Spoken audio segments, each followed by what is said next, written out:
Venezuela a une malédiction, deux malédictions. La première, c'est que c'est la première réserve de pétrole du monde et que 18% de ce qui sort des pompes à essence des États-Unis vient du Venezuela. Donc la volonté de contrôle est là. Maintenant, tant que chaque autre pays choisit 5 ans, plus de délai, plus de jeu, soit vous êtes avec les forces de la liberté, soit vous êtes allié à Maduro et au chaos.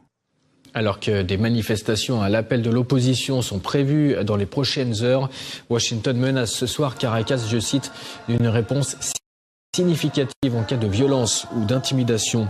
Israël reconnaît aujourd'hui Juan Guaidó comme président du Venezuela. Ahora, fíjense ustedes, la oposición venezolana no ha dicho ni nada contra Israel. No, que Israel financia a la oposición venezolana, financia la contrarrevolución. Incluso hay grupos de terroristas israelíes del Mossad que andan detrás de mí, tratando de matarme. Tratando de matarme. Si, en minorité, continue de défendre Nicolás Maduro. Les précisions avec Inès Gilles. Les taux se resserrent autour de Nicolás Maduro. Washington est clair. Le Venezuela a un nouveau président.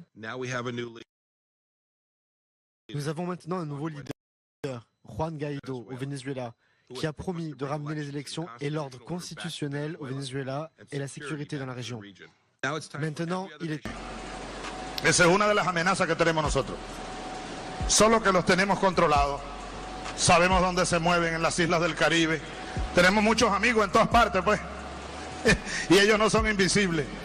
No son el hombre invisible. Y son torpes también, la mayor parte de las veces.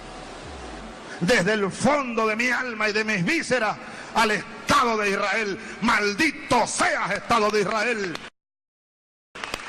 Maldito sea. Terroristas y asesinos.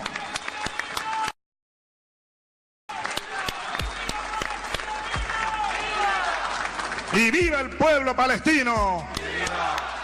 Pueblo heroico, pueblo bueno. Israël reconnaît aujourd'hui Juan Guaidó comme président du Venezuela.